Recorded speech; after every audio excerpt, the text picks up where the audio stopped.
Hello everyone, welcome to battle IAS. I hope आप लोग बहुत अच्छे होंगे।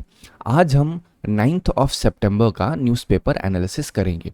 इसमें टोटल मैंने 6 आर्टिकल लिए हैं। जिससे पहला आर्टिकल बात करता है टू फैक्टर ऑथेंटिकेशन काम कैसे करता है। इस आर्टिकल में आपको मैं समझाऊंगा 1, 2, 3, 4 फैक्टर क्या क्या होते हैं बहुत ही आसान भाषा में। और इससे कनेक्टेड जो PYQ आया हुआ है 2018 में प्रीलिम्स में वो भी शो करूंगा आपको मैं। GS paper 3 science and tech section में काफ़ी रेलेवेंस है इसका। सेकेंड आर्टिकल बात करता है केरला में मैटरनल मोर्टेलिटी का रेशियो बढ़ रहा है।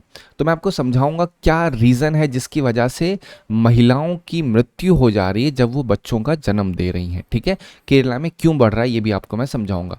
GS paper 1 population and population related issues में काफ़ी सिग्निफिकेंस है।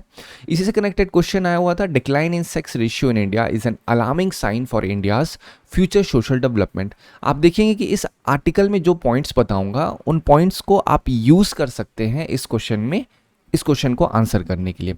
थर्ड आर्टिकल बात करता है इजरायली फाइनेंस मिनिस्टर की विजिट हुई है इंडिया में और काफ़ी बायलैटरल इन्वेस्टमेंट ट्रीटीज साइन हुई है। मैं आपको बताऊंगा कौन कौन सी हुई है। इसमें मैं समझाऊंगा OECD के बारे में, जिसे organisation of economic cooperation development भी कहते हैं, क्या उसकी सिग्निफिकेंस है यहाँ पे।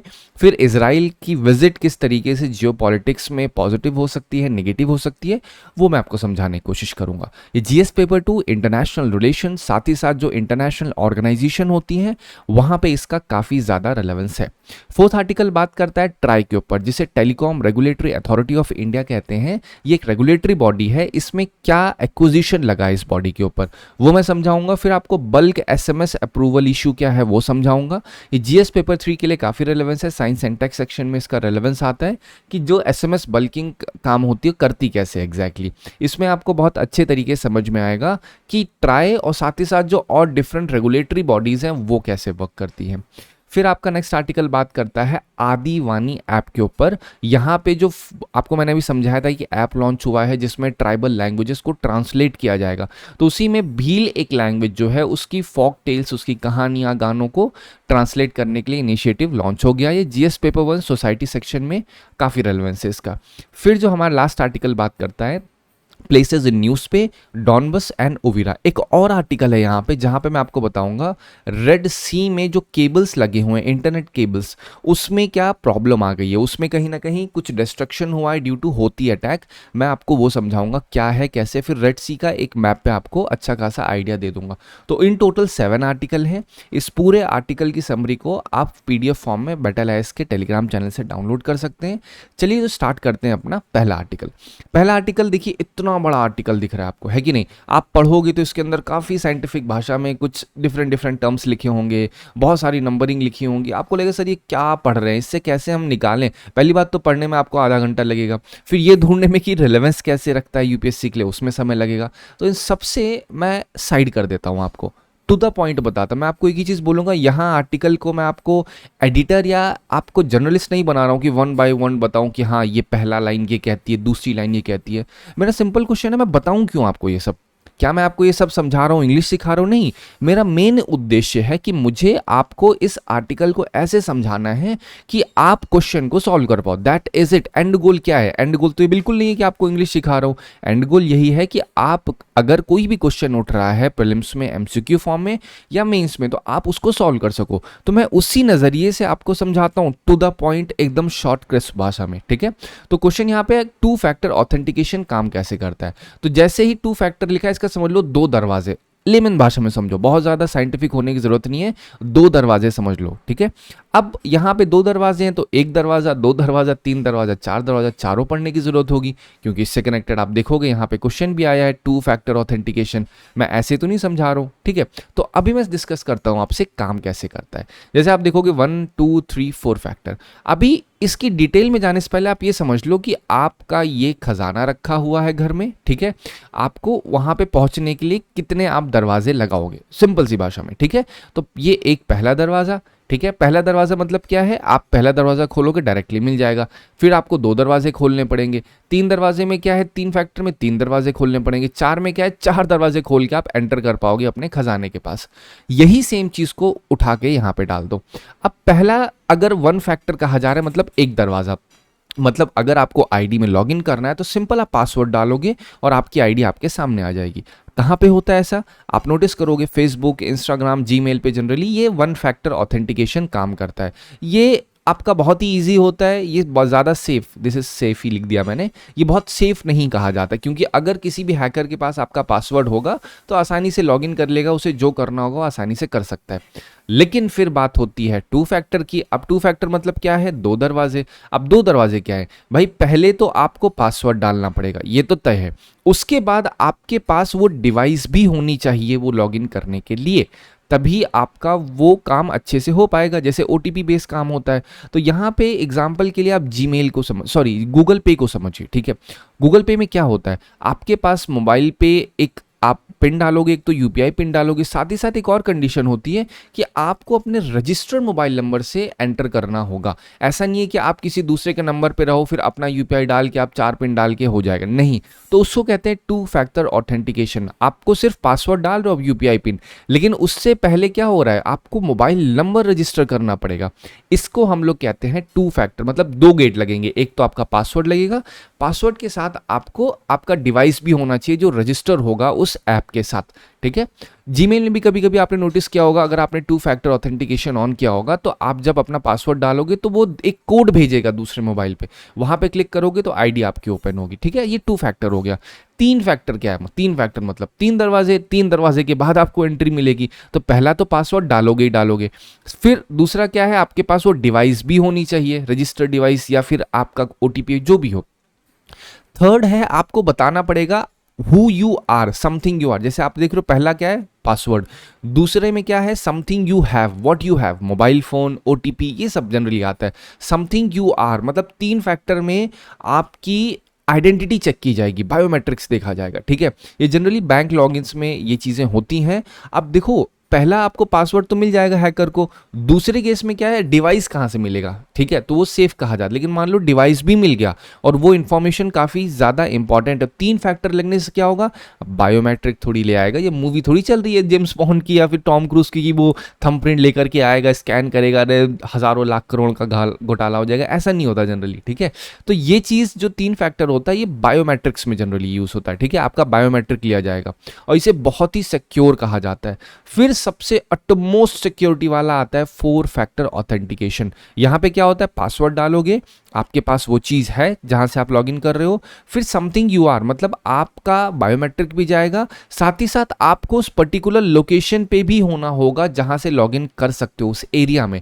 तो वहां एरिया में जा करके तो कोई हैकर नहीं कर सकता ना, तो ये काफी रेयर होता है। जनरली ये मिलिट्री इंफ्रास्ट्रक्चर में यूज किया जाता है, बट ये बहुत ज्यादा सिक्योर कहा जाता है, जहां पे पासवर्ड, ओटीपी, फेस स्कैन, फिर जीपीएस लोकेशन भी चेक होती है। तो आपको आई होप 1 2 3 फैक्टर आप समझ में आ गया हो। कभी भी सोचो सर टू फैक्टर ऑथेंटिकेशन, तो दिमाग में लगा लेना कि सर ने कहा था ये कुछ नहीं, सिर्फ वो आपके खजाने तक पहुंचने के लिए दो गेट हैं। पहला गेट आपका पासवर्ड होगा, दूसरा गेट आपका ओटीपी होगा या तो फिर आपका रजिस्टर्ड मोबाइल नंबर होगा, ठीक है। तो ये बेसिक तरीका है चारों को समझने का। अब आप अगर ये पूरा आर्टिकल पढ़ते तो आप उसमें केवल दो ही समझ पाते हैं। यहाँ आर्टिकल में आपको 1 3 4 नहीं समझाया गया, सिंपल ये 2 के ऊपर यहाँ डिस्कशन हुआ है। बट अब मैं आपको दिखाता हूँ 2018 में क्वेश्चन क्या आया हुआ है। यहाँ पे दो स्टेटमेंट दी गए, थर्ड यहाँ पे सिर्फ नंबरिंग हो गई है। So question है, with reference to digital payment, consider the following statement. Bheem app allows the user to transfer money to anyone with a UPI enabled bank account. This is absolutely right, क्योंकि Bhim app यही तो करता है, अगर आप थोड़ा सा कॉमन सेंस लगाएंगे। मुद्दा है सेकंड स्टेटमेंट पे। सेकंड स्टेटमेंट कह रहा है कि while a chip pin debit card has 4 factor authentication, यहीं पे दिमाग खटकना चाहिए। अब आपको 4 फैक्टर ऑथेंटिकेशन पता ही नहीं होगा तो कैसे सॉल्व कर पाओगे। अभी मैंने कहा पासवर्ड होगा पहला गेट, दूसरा गेट क्या होगा, आपके पास कुछ है या नहीं है, समथिंग यू हैव, दूसरा क्या है, who you are and where you are. ये 4 तरीके होते हैं। तो क्या जो आप डेबिट कार्ड एटीएम यूज करते हो उसमें 4 फैक्टर लग रहे हैं, खुद सोच के देखो। ऑब्वियसली नहीं, 2 फैक्टर में काम हो जाता है वहां पे। फिर Bhim app has only 2 factor of authentication, ये सही है। जो भीम ऐप में क्या होता है, पहला तो आपके पास यूपीआई पिन होना चाहिए, दूसरा आपका मोबाइल नंबर रजिस्टर्ड होना चाहिए। 2 तरीके से आप लॉगिन करके पैसे को भेज सकते हो। तो यहां पे सही क्या है, only 1 is the right. I hope अब आपको आइडिया लग गया होगा कि क्यों मैंने आपको 2 फैक्टर समझाया और क्यों मैंने आपको 4 फैक्टर समझाया हुआ है। This is how you really need to understand and read articles of the Hindu. ठीक है, चलो बढ़ते हैं अपने नेक्स्ट आर्टिकल पे। नेक्स्ट आर्टिकल में टू द पॉइंट अगर बातें बताऊं, यहाँ पे हुआ क्या है, केरला में जो मैटरनल मोर्टेलिटी का रेशियो है ये बढ़ा है। मैटरनल मोर्टेलिटी मतलब जो वुमेन होती हैं बर्थ देते समय उनकी डेथ हो जाए, तो ये 18 से 30 हो चुका है। मतलब 1 लाख अगर लाइव बर्थ हो रही है तो उसमें से 30 महिलाओं की मृत्यु हो जा रही है। ठीक है, ये इंक्रीज हुआ, मतलब 12 बढ़ चुका है। और अगर केरला की बात की जाए तो केरला और आंध्र प्रदेश दोनों कहीं ना कहीं वहाँ मैटरनल मोर्टेलिटी रेशियो की प्रॉब्लम हो रही है। क्वेश्चन है कि इसका मेन कॉज क्या है, क्यों हो रहा है। तो मेन कॉज सबसे पहला तो ये है कि भाई साहब कोविड-19 का जब समय था वहाँ पे 97 मोर्टेलिटी हो रही थी, मैटरनल मोर्टेलिटी मतलब जब महिला बच्चों को जन्म दे रही थी तो उनकी मृत्यु हो जा रही थी। साथ ही साथ जो लाइव बर्थ है वो भी डिक्लाइन हो रही है। लाइव बर्थ मतलब जो बच्चों का जन्म हो रहा है 5 to 5.5 लाख से 3.93 लाख हो चुकी है 23 में। अब ये चीज़ कहीं ना कहीं कहा जा रहा है मे बी शायद थोड़ी बहुत बढ़े भी, या लेकिन इसके घटने के ज़्यादा चांसेस हैं और हो सकता है 3.54 लाख भी ये हो जाए। तो ये एक मेजर कॉज कहे जा रहे हैं जिसकी वजह से मैटरनल मोर्टेलिटी हो रही है। अब यहाँ पे एक चीज़ आपको समझनी होगी कि देखो ये कुछ लाइंस हैं जो अपने मेंस के लिए आप यूज़ कर सकते हैं एज इट इज़। ठीक है, एज इट इज़ क्या आप इससे आइडिया ले सकते हो कि कैसे पिक करना है न्यूज़पेपर की लाइंस। बट अभी आपको पता होना चाहिए कि लाइव बर्थ क्यों डिक्लाइन हो रही है। आपको मैंने पहला पॉइंट तो बता दिया, मैटरनल मोर्टेलिटी हो रही है, फिर उस पर रीज़न बताया कोविड है, दूसरा लाइव बर्थ। लेकिन लाइव बर्थ क्यों डिक्लाइन हो रही है यार, ये तो बहुत बड़ी चीज़ हो गई, क्योंकि लाइव बर्थ डिक्लाइन होने का मतलब ये है कि जो total number of babies born हो रहे हैं एक साल में वो रिड्यूस हो रहे हैं। मतलब बच्चे जो बोलते हैं जिंदा बच्चे पैदा हो रहे हैं कहीं ना कहीं वो कम हो रहे हैं। अब केरला के कॉन्टेक्स्ट में बात की जाए तो ये अर्लियर इतना था, अब ये इतना है, और कहा जा रहा है आने वाले समय में एक साल में केवल 3.54 लाख ही जिंदा बच्चे पैदा होंगे और पहले 5 लाख था। मतलब कितना बड़ा गैप आ रहा है, क्यों हो रहा है। पहला रीजन बताया जा रहा है फर्टिलिटी रेट लो है, मतलब जो वुमेन का फर्टिलिटी रेट होता है वो कहीं ना कहीं लो बताया जा रहा है। फिर दूसरा कारण कहा जा रहा है डिलेड मैरिज और चाइल्ड बर्थ में डिले करना, ये भी एक रीज़न बताया जा रहा है जिस वजह से जो बेबी हो रहे हैं उनको वो चीज़ नहीं मिल पा रही होगी, जिसकी वजह से मे बी शायद लाइफ बर्थ होती ना हो पा रही हो। आज के समय में जो मैरिजेस 30+ होना बहुत ही नॉर्मल हो चुका है। साथ ही साथ जो वुमेन का पार्टिसिपेशन है हायर एजुकेशन है, इसमें कहीं ना कहीं ये एक रीज़न बन सकता है डिलेड मैरिज का। यहाँ पे ये मतलब नहीं है कि हायर एजुकेशन या वर्क फोर्स में पार्टिसिपेशन वुमेन की वजह से लाइफ बर्थ डिक्लाइन हो रही है, ये नहीं।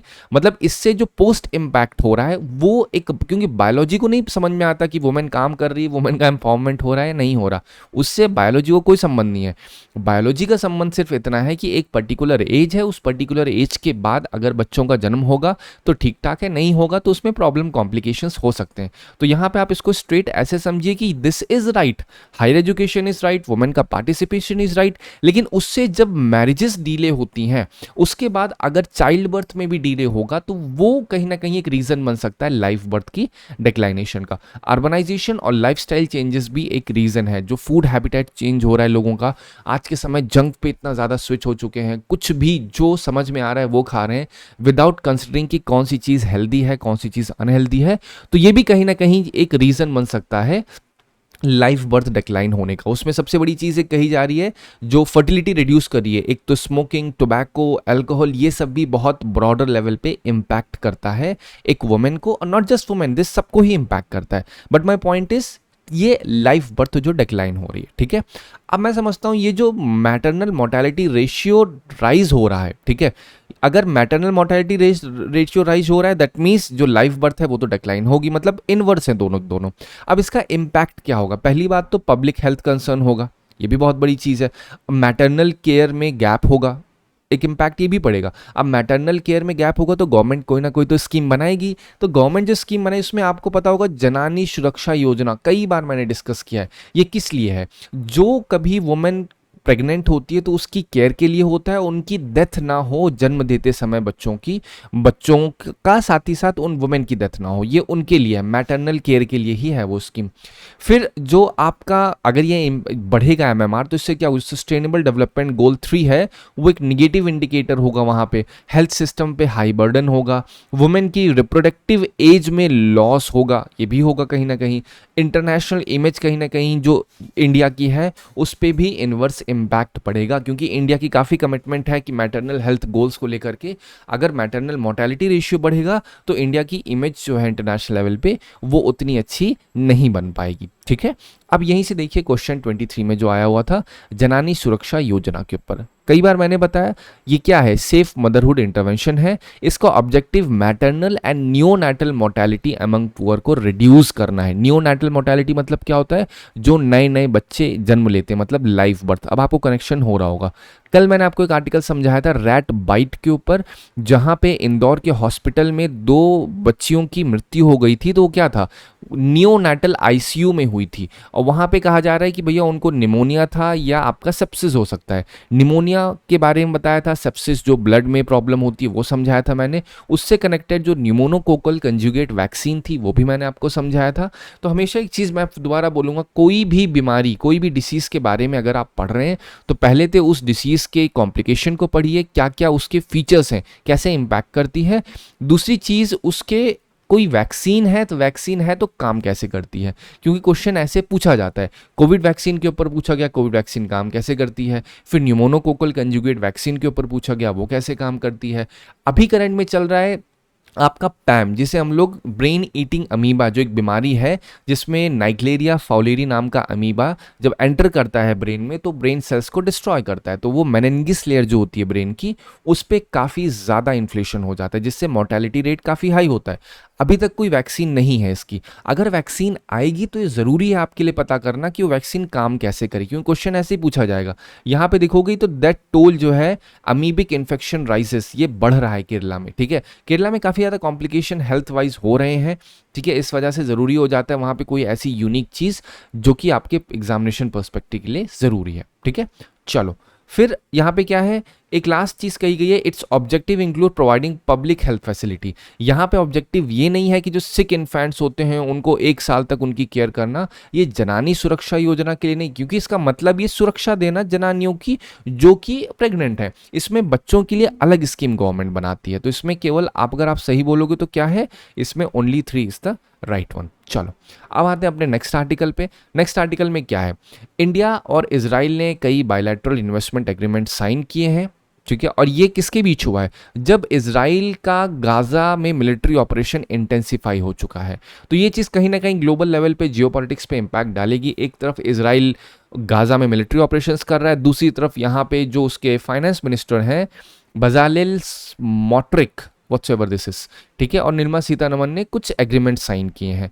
अब इजराइल पहला ओईसीडी मेंबर है जिसने, बोलते हैं ना, पहली बार इस तरीके से न्यू इन्वेस्टमेंट ट्रीटी मॉडल को एग्री किया है, उसको साइन किया है। ठीक है, तो यहाँ पे भी आपको समझाऊंगा ओईसीडी के बारे में भी। अगर कुछ की हाइलाइट्स बताऊं, हाईलाइट ये है कि भैया इजराइल का एक्सपोर्ट बढ़ेगा, तो इससे जो मिडिल ईस्ट है उस पर मे भी शायद हमारी इमेज खराब हो। जो ईरान है उसके साथ में भी शायद संबंध हमारे थोड़े ऊपर नीचे हों, क्योंकि ईरान और इजराइल का कॉन्फ्लिक्ट चलता रहता है।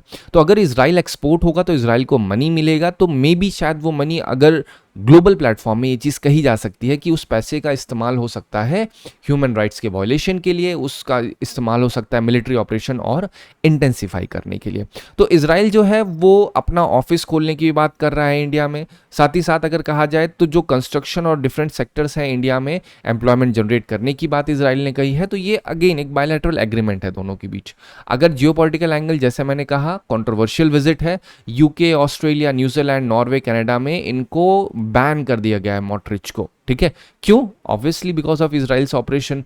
अब यहाँ पे जो विजिट है ये कोइंसाइड किया है गाजा ह्यूमैनिटेरियन क्राइसिस पे, वहाँ पे बॉम्बिंग, स्टार्वेशन, इवैक्यूएशन चल रहा है सिविलियन का, यहाँ पे बायलैटरल एग्रीमेंट हो रहा है। तो मे भी चांसेस हो सकते हैं कि ये इंडिया की इमेज को कहीं ना कहीं थोड़ा इम्पैक्ट कर सकता है। लेकिन अगर मैं देखूँ इसका सिग्निफिकेंस इंडिया पे क्या है, पहला तो इससे यह ट्रेड, एम्प्लॉयमेंट और इन्वेस्टमेंट फ्लो, ये सब चीज़ें बढ़ेंगी। साथ ही साथ ये एक स्ट्रैटेजिक स्टेप हो सकता है हमारी इकोनॉमिक पार्टनरशिप इजराइल के साथ डीपन करने का।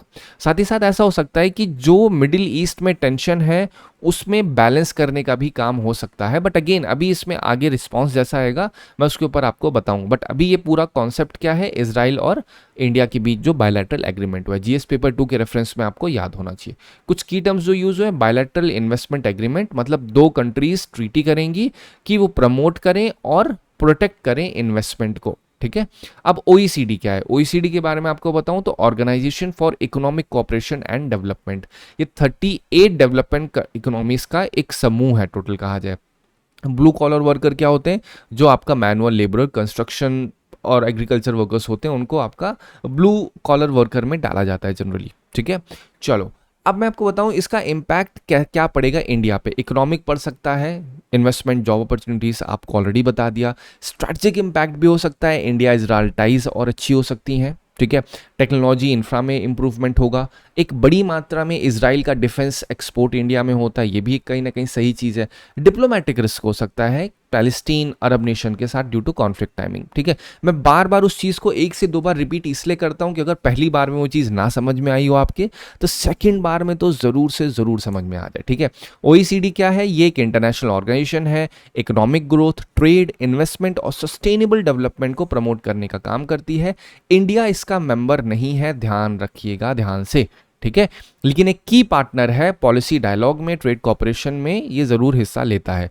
अब देखिए क्वेश्चन, इससे RRB ग्रेड B 22 में क्वेश्चन आया था। क्वेश्चन क्या है, OECD is an official permanent observer, सही है। India is not a member of OECD, ऐसे ही यूपीएससी में भी पूछा जा सकता है, मैं आपसे फिर बोल रहा हूँ।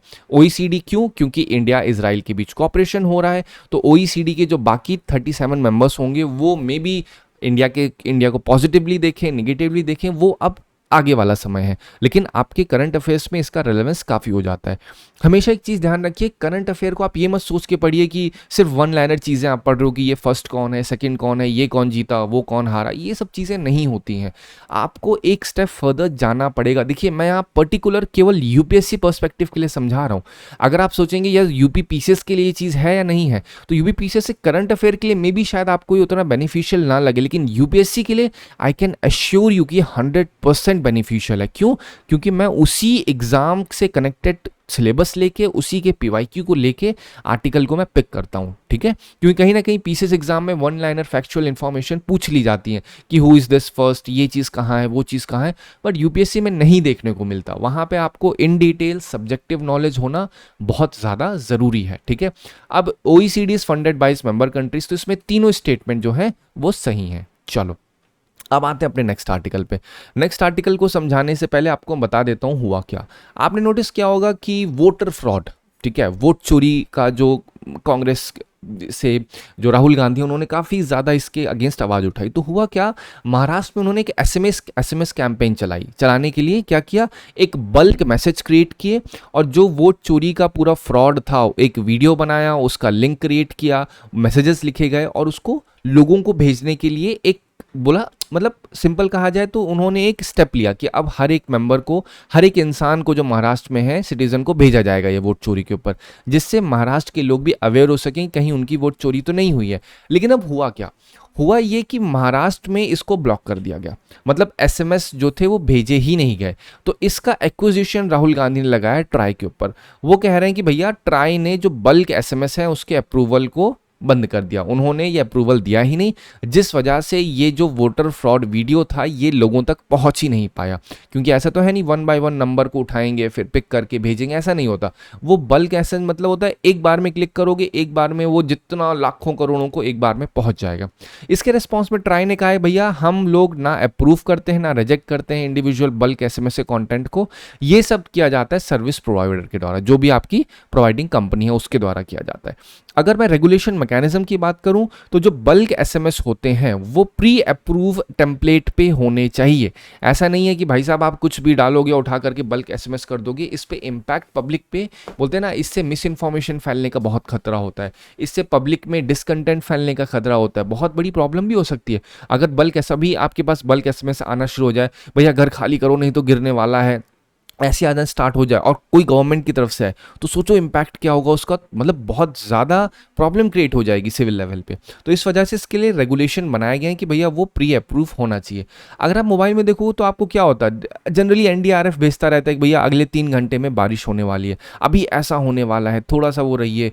फिर आपको सेफ्टी के लिए जो साइबर सिक्योरिटी के ऊपर काफ़ी ज़्यादा एसएमएस आते होंगे, तो ये सब गवर्नमेंट की तरफ से यही मैकेनिज्म फॉलो हो रहा है। एक बोलते हैं ना, एक टेम्पलेट है उसको गवर्नमेंट भेजती है in the form of bulk SMS, that's all. Reason for blockage क्या कहा जा रहा है, मे बी शायद उनकी जो टेम्पलेट हैं जिस पे उन्होंने वीडियो बना के भेजा होगा वो अनअप्रूव्ड है, इसी वजह से नहीं भेजा पाया। लेकिन अगेन ये एक पॉलिटिकल मोटिव है, पॉलिटिकल मुद्दा है। इस मुद्दे में ना जा करके आपको मैं पॉइंट समझाता हूँ ट्राई, क्योंकि मेन मुद्दा यहाँ पे ट्राई लिखा था। कभी भी कोई बॉडी इन्वॉल्व है तो हमेशा ध्यान रखिए ये नहीं पूछा जाएगा कि TRAI has been asked in UPSC, फिर यहाँ देंगे, यहाँ न्यूज़पेपर है, यहाँ पे करंट आर्टिकल्स देंगे, आपको स्टैटिक इन्फॉर्मेशन खुद निकालनी है। कुछ मेंस के लिए लाइन आप यूज़ कर सकते हो, स्टैटिक टर्म्स जो यूज़ हुए हैं, ट्राई, बल्क एसएमएस टेम्पलेट, ये क्या होता है, एक प्री अप्रूव्ड टेक्स्ट फॉर्मेट होता है। मतलब यहाँ पे जैसे बोलते हैं ना, यहाँ पे इंट्रो, फिर बॉडी, फिर कंक्लूजन आप आंसर में लिखते हो, वैसे यहाँ पे भी टेम्पलेट होती है कि इसी में आपको अपनी बना के फॉर्मेट को भेजना है। अब ब्लॉकचेन इन टेलीकॉम क्या होता है, इसमें इसको इसलिए कहा जाता है जिससे ट्रांसपेरेंसी और ट्रेसेबिलिटी इंश्योर की जा सके कभी भी बल्क एसएमएस को अगर अप्रूव किया जाए, ठीक है। लेकिन अब पॉइंट है ट्राई के ऊपर, ये करती क्या है, ये टेलीकॉम सेक्टर को रेगुलेट करने का काम करती है, ठीक है। तो इसीलिए मैं थोड़ा सा और इन डिटेल लेके जाऊंगा और रीज़न समझाऊंगा क्यों मैं इन डिटेल लेके गया हूँ। तो टेलीकॉम को, ट्राई को फर्स्ट टेलीकॉम रेगुलेटर कहा जाता है, ठीक है। ये पहला रेगुलेटर है जनरली अगर इंडिया में बात की जाए तो। 1997 में अंडर ट्राई एक्ट 1997 बनाया गया। मतलब कोई भी बॉडी किसी एक्ट के द्वारा बनाई जाएगी तो उसे स्टैच्यूटरी बॉडी कहा जाएगा।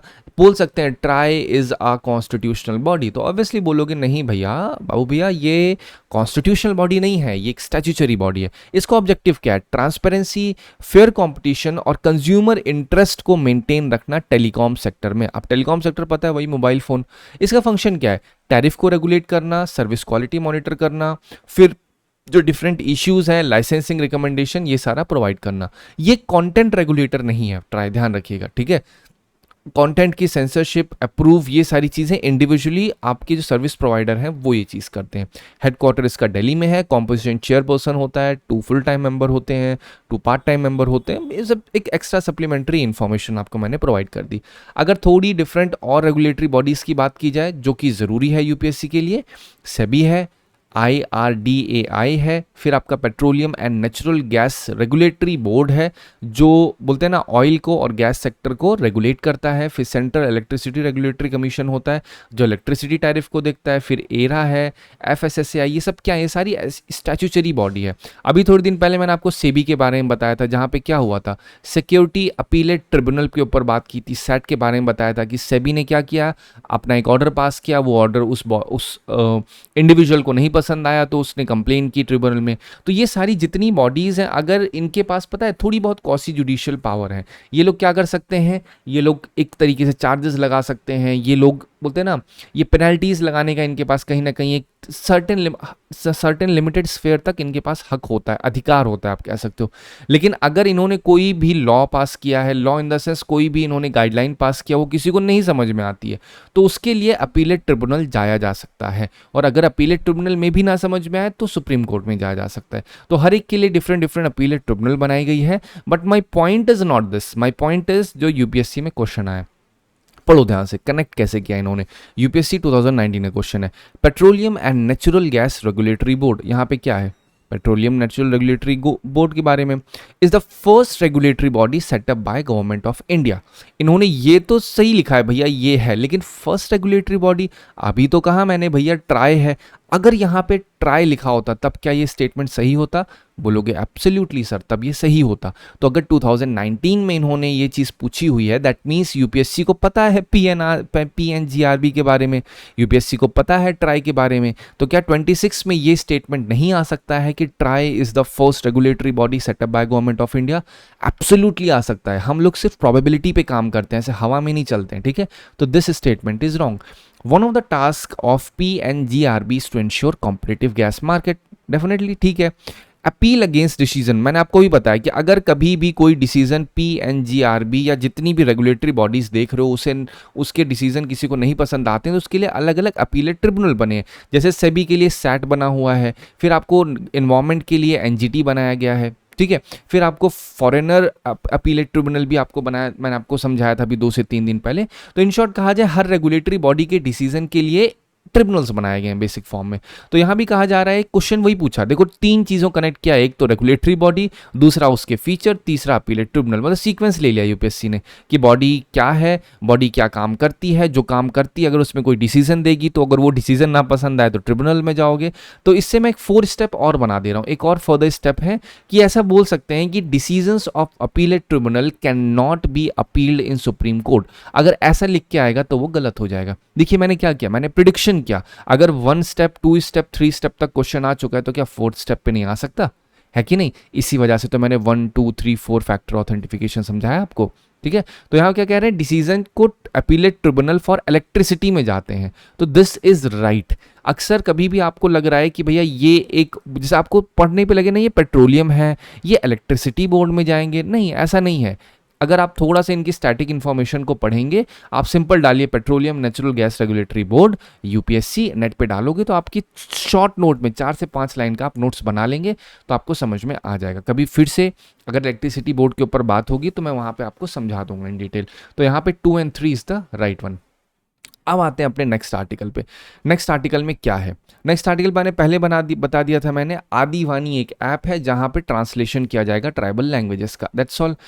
अब यहाँ पे हुआ क्या है, इसमें जो भील फोल्क टेल्स है उसमें क्या क्या है, जो intercaste love, anti casteism narratives, जातिवाद खत्म करो, सोशल जस्टिस, गुरु वर्शिप, ट्राइबल कल्चर को सेलिब्रेट करने के लिए सारे थीम्स पे आदिवानी ऐप में डाला गया बेसिकली।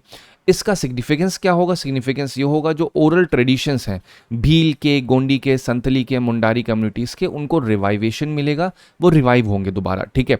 इससे प्रमोट होगा कल्चरल इंक्लूजन, ठीक है। जो कास्ट हायरार्कीज हैं उनको चैलेंज मिलेगा। साथ ही साथ इसमें कुछ अगर नोटेबल एलिमेंट्स आपको पता होने चाहिए, वो ये है कि जो ट्रांसलेशन हो रहा है उस ट्रांसलेशन में प्रमोशन किया जा रहा है कि कास्टिज्म जो है वो सनातन धर्म और मनुस्मृति के अगेंस्ट है, एनकरेज किया जा रहा है। मतलब यहाँ पे वो उस कम्युनिटी के रेफरेंस से बता रहा हूँ कि आप जो कर्मा बेस्ड वर्ण के ऊपर बात करिए कि मतलब जो इंसान जैसा काम करेगा उसका वैसा वर्ण रहेगा। ऋग्वैदिक काल में यही बात की गई थी, ठीक है। ई बुकलेट अनुवाद नाम से टाइटल एक प्लान की जा रही है, इसको लॉन्च किया जाएगा। तो बेसिकली कहा जाए ये केवल अभी सिर्फ बात हो रही है कि बहुत जल्द भील फोल्क टेल्स आएगी, इसके बाद आप देखोगे कि भील के साथ साथ गोंडी, संतली, मुंडारी सबके ऊपर कहीं ना कहीं आएगा। तो आपको अभी सिर्फ इतना पता होना चाहिए आदिवानी ऐप है क्या। आदिवानी ऐप का सिंपल काम है ट्राइबल लैंग्वेजेस जो होती हैं उनका ट्रांसलेशन करना, और ट्राइबल लैंग्वेजेस में जो फॉक टेल्स होती हैं, गाने होते हैं, फिर जो वहाँ की कहानियाँ होती हैं, वहाँ के जो मनोरंजन तत्व होते हैं उन सबको ट्रांसलेट करके प्रमोट करने का काम करती है, ठीक है। ये जनरली काम होता है। इसके पहले भी आर्टिकल था, मैंने आपको आदिवानी ऐप के ऊपर समझाया था, आई थिंक ये 1 हफ्ते पहले का आर्टिकल है। वहाँ पे मैंने आपको इन क्लियर बता दिया था कि ये बनाया किसके द्वारा जा रहा है। तो मिनिस्ट्री ऑफ ट्राइबल डेवलप, जो आपका ट्राइबल अफेयर्स है, आईआईटी दिल्ली के साथ मिल करके ये ऐप को बनाया गया है। तो आपको पहली चीज़ पता होनी चाहिए आदिवानी है क्या, फर्स्ट चीज़। सेकंड चीज़ आदिवानी किसके द्वारा बनाया गया। थर्ड चीज़ क्या है, आदिवानी में क्या क्या चीज़ डाली गई। तो मैंने पहली चीज़ बता दी, आदिवानी क्या है, एक ट्राइबल लैंग्वेज उसको ट्रांसलेट करने का ऐप है। दूसरी चीज़ किसने बनाया, मिनिस्ट्री ऑफ ट्राइबल अफेयर्स ने बनाया। तीसरी चीज़ क्या है, तीसरी चीज़ ये है कि उसमें क्या क्या डाला गया। तो लैंग्वेजेस अभी के लिए भील, मुंडारी, गोंडी, संथली, क्यू और गारो कवर की गई है।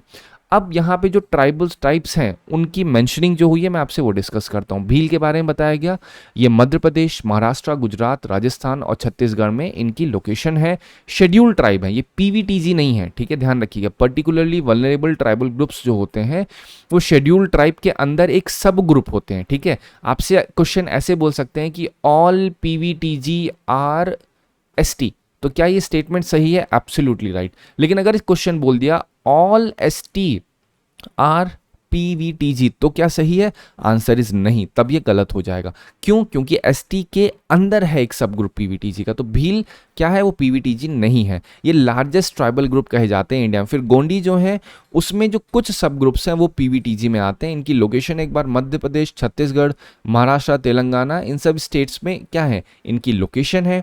फीचर्स देखा जाए तो इनके जो फोक सॉन्ग्स हैं, वहाँ पे ट्राइबल सॉन्ग्स जो होते हैं वो काफ़ी रिच हैं। वहाँ के डीटीज, गोंड आर्ट और गोंडी लैंग्वेजेस ये जनरली बोलते हैं। फिर संथली के बारे में, झारखंड, वेस्ट बंगाल, उड़ीसा, बिहार, आसाम में इनकी लोकेशन है।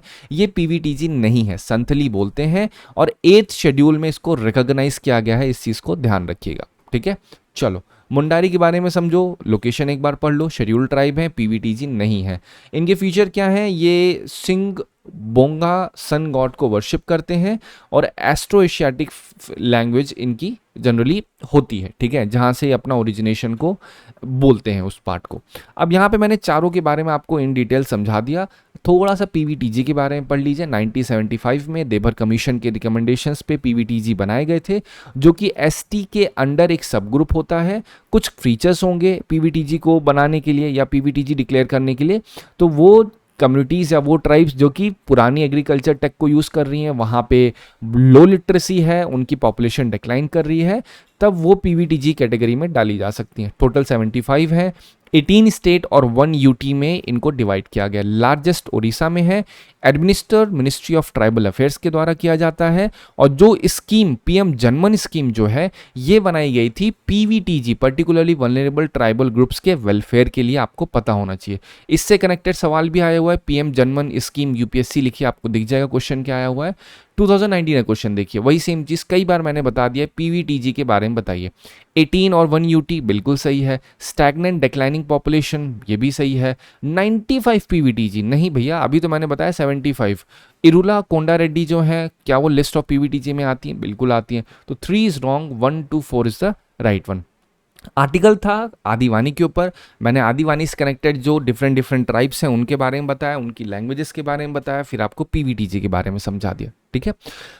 अब बढ़ते हैं अपने नेक्स्ट आर्टिकल के ऊपर। अब हुआ क्या यहाँ पे जो रेड सी का एरिया, देखो ये जो रेड सी आप देख रहे हो, यहाँ से क्या होता है, यहाँ से केबल्स पास होते हैं, अंडर सी केबल्स हैं जनरली, ठीक है।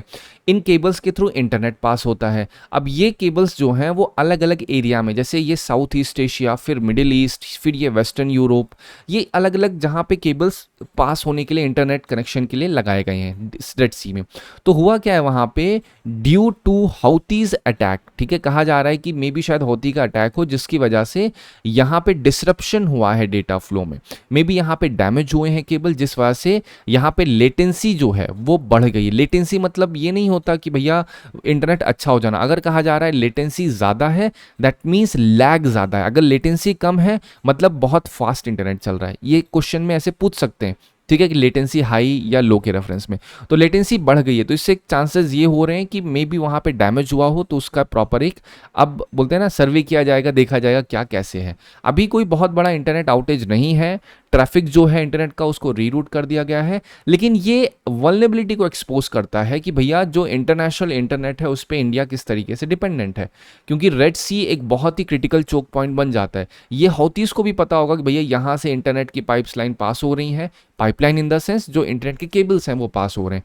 तो अगर हम उसको तोड़ देंगे तो पूरे दुनिया भर में इंटरनेट को हम रोक सकते हैं। और बहुत बड़े मेजर, जैसे आप देख रहे हो ना, क्वेश्चन पूछ सकते हैं CME-V4 ये कहाँ पे है, बोल सकते हैं भैया ये किसके रेफरेंस से बात की जा रही है। आपसे पूछ सकते हैं IMEV ये क्या है, तो आपको पता होना चाहिए कि ये सब इंटरनेट केबल्स के नाम है, ठीक है। इसी वजह से मैंने ये आर्टिकल लिया हुआ है।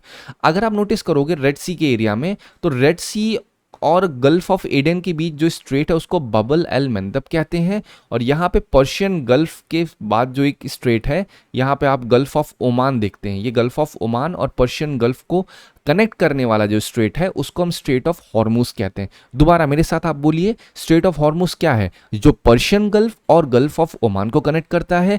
बबल अल मंदब क्या है, रेड सी और गल्फ ऑफ एडन को कनेक्ट करता है। आपको पता होना चाहिए यहाँ बबल अल मंदब के आसपास कंट्रीज कौन सी, आप ध्यान दोगे तो यहाँ पे इरिट्रिया दिखेगा, यमन दिखेगा, जिबूटी दिखेगा। गल्फ ऑफ एडन देखोगे तो आपको यमन दिखेगा, जिबूटी दिखेगा, ठीक है। तो ये सारी आपको पता होना चाहिए। रेड सी की सराउंडिंग कंट्रीज आपको पता होनी चाहिए, इजिप्ट, सूडान, इरिट्रिया। फिर आप यहाँ पे अगर थोड़ा और ध्यान से देखोगे सऊदी अरेबिया, यमन, तो ये सारी कंट्रीज के नाम आपको अच्छे से पता होना चाहिए। अब एक चीज ध्यान रखिए, यहाँ पे स्विस कैनल बना हुआ है। स्विस कैनल क्या है, रेड सी और मेडिटेरेनियन सी को जोड़ने का काम करता है। बहुत बड़ी मात्रा में यहाँ से एक, बोलते हैं ना, कार्गो शिप्स पास होते हैं। और यहीं पे सम्ड पाइपलाइन भी है। सम्ड पाइपलाइन का मतलब क्या है, यहाँ पे ये तो ऊपर से क्या है, शिप जा रही है, लेकिन अंदर से एक पाइपलाइन भी डाली गई है कि मान लो कभी कोई भी प्रॉब्लम होती है तो यहाँ सम्ड पाइपलाइन होगी, तो पाइपलाइन के माध्यम से हम लोग पास कर पाएंगे नेचुरल गैस को और ऑयल को। तो सम्ड पाइपलाइन आपको पता होनी चाहिए कहाँ पे है। मैं दोबारा समझा देता हूँ, स्वीज मेडिटेरियन पाइपलाइन, ठीक है, इसकी लोकेशन इजिप्ट में है। ये आइन सोखना रेड सी में उसको कनेक्ट करती है सीडी कैरियर मेडिटेरेनियन सी के साथ। ये आपको अच्छे से पता होना चाहिए, मैं भी समझा दिखाऊंगा क्यों आपको पता होना चाहिए। इसकी लेंथ अप्रॉक्सीमेटली 320 किलोमीटर है। क्रूड ऑयल को ये ट्रांसपोर्ट करने का जनरली काम करती है पर्शियन गल्फ टू यूरोप का। ये ऑल्टरनेट रूट कहा जाता है। कभी भी अगर स्विस कैनल में कंजेशन हो जाता है, कोई ब्लॉकेज हो जाता है, आपने रिसेंटली सुना होगा कि एक कार्गो शिप रुक गई थी और एवरग्रीन थी, ठीक है, जिसकी वजह से कितनी बड़ी मात्रा में शिप्स का जो ट्रांसपोर्टेशन था वो इम्पैक्ट हो गया था। इस वजह से आपको पता होना चाहिए कि ऑल्टरनेटिव रूट है कि अगर कभी कंजेशन होगा तो कैसे पास होगा। तो ये ग्लोबल ऑयल ट्रेड के लिए काफ़ी ज़्यादा रेलेवेंट कही जाती है। अब यहाँ पे आपको पता होना चाहिए कि सम्ड पाइपलाइन से कनेक्टेड क्वेश्चन क्या है। 2024 का क्वेश्चन ध्यान से पढ़िए बाबू भैया, अब आपको समझ में आएगा मैंने क्यों सम्ड पाइपलाइन आपको समझाई, ठीक है। SUMED pipeline is a strategic route for Persian Gulf oil and natural gas shipment to Europe. यही तो मैंने बताया आपको। SUMED pipeline connect Red Sea with Mediterranean Sea. और क्या मैंने आपको समझाया, यही तो बताया ना, सम्ड पाइपलाइन कनेक्ट कर रहा है रेड सी और मेडिटेरेनियन सी को। तो इसमें ये जो स्ट्रैटेजिक रूट है, पहली बात तो अगर दो स्टेटमेंट दिए जा रहे हैं तो जो सेकंड स्टेटमेंट है क्या वो फर्स्ट स्टेटमेंट को एक्सप्लेन कर रहा है, नहीं कर रहा। जब कभी ऐसा पूछा जाए तो आप सिंपल क्वेश्चन मार्क लगा दो, क्या ये फर्स्ट स्टेटमेंट जो दिया गया है इसको एक्सप्लेन कर रहा है, सेकंड कैसे एक्सप्लेन करेगा। सम्ड पाइपलाइन स्ट्रैटेजिक रूट है पर्शियन गुल्फ और आपका नेचुरल गैस शिपमेंट के लिए यूरोप में जो जाता है जनरली, ठीक है। तो कहाँ पे है ये, यही तो क्वेश्चन होगा ना, ये जो है सम्ड पाइपलाइन है कहाँ पे। तो वही चीज़ तो सेकंड में बताया गया, रेड सी को आपका कनेक्ट करती है मेडिटेरियन सी के साथ, लोकेशन तो बता ही दी। तो इसमें 1 is the right one. This is how आपको पढ़ना है। अब मैं बहुत जल्द आपके लिए 3 स्टेटमेंट वाले लाऊंगा जहाँ पे आपको बताऊंगा कैसे 3 स्टेटमेंट 1 2 3 बेस 25 में जो क्वेश्चन पूछे गए हैं मैं उसके ऊपर भी अब आपके लिए लाना स्टार्ट करूंगा, ठीक है।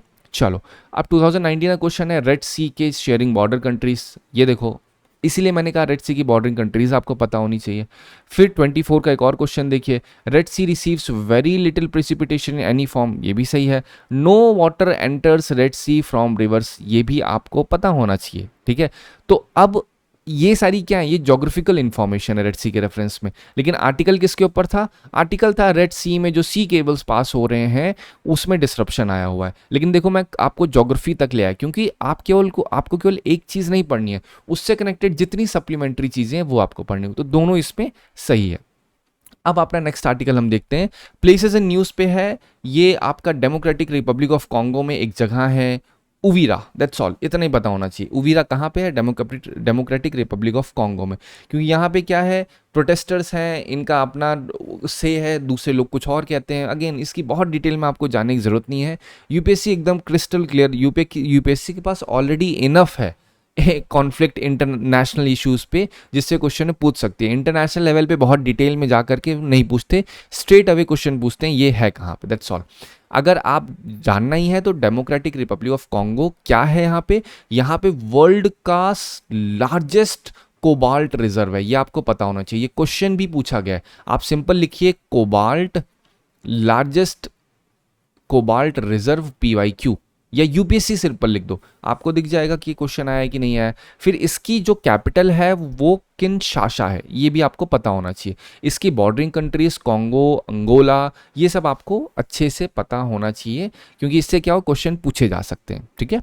नेक्स्ट देखते हैं आर्टिकल। नेक्स्ट आर्टिकल है यूक्रेन का एक रीजन है जिसे डॉनबस कहते हैं। अब हुआ क्या है, यहाँ पे जो रेफ्यूजीज हैं, रेफ्यूजीज कनेक्टेड जो क्वेश्चन होते हैं यूपीएससी को भाई बड़े प्यारे हैं वो, मतलब कई बार जो रेफ्यूजी कैंप के ऊपर पूछा गया, बबल एल मंडब कह रहा हूँ, क्वेश्चन वहाँ पूछा गया ददाब कैंप के ऊपर, ये भी एक रेफ्यूजी कैंप है। बीडी कैंप के ऊपर पूछा गया, ये भी एक रेफ्यूजी कैंप है। तो रेफ्यूजीज के कैंप के बारे में आपको पता होना चाहिए। तो यहाँ पे डॉनबस जो एरिया है यूक्रेन में, वहाँ पे अब डिस्कशन ये हो रहा है कि भैया रशिया कह रहा है कि जहाँ जितनी टेरिटरी हमने क्लेम कर ली है उसको इंटरनेशनली रिकॉग्नाइज किया जाए रशिया में। तो जो डॉनबस के पहले यूक्रेनियन रहते थे उनका कहना है कि भैया हमने इतने सारे सैनिक हमारे मारे गए सिर्फ बॉर्डर सिक्योर करने के लिए, अब हम इतनी आसानी से एरिया दे देंगे। तो वो लोग इसके अगेंस्ट में है बेसिकली, ठीक है। उन्होंने कहा कि भैया हमने सेक्रीफाइस किया ठीक है, इसलिए नहीं कि अब पीस मांग के हम जिस एरिया के लिए सेक्रीफाइस किया गया, अगर यही करना था तो हम पहले ही कर देते, इतनी मौत क्यों हुई। तो वो लोग इसके कहीं ना कहीं अगेंस्ट हैं। तो पॉइंट हमें डॉनबस के बारे में पता होना चाहिए, क्योंकि डॉनबस यहाँ पे देखिए 2023 का क्वेश्चन है, कहाँ पे है डॉनबस? सीरिया में है? नहीं भैया, ये यूक्रेन में है। काचिन कहाँ पे? यूथोपिया में। टिग्रे नॉर्थ येमन में। ये तीनों के तीन गलत है। अब आपका काम है, देखो कचिन कहाँ पे है, टिग्रे कहाँ पे है, उससे आपको एक अच्छा खासा आइडिया लग जाएगा। आई होप आपको इस वीडियो से मदद मिली होगी। Thank you so much for watching.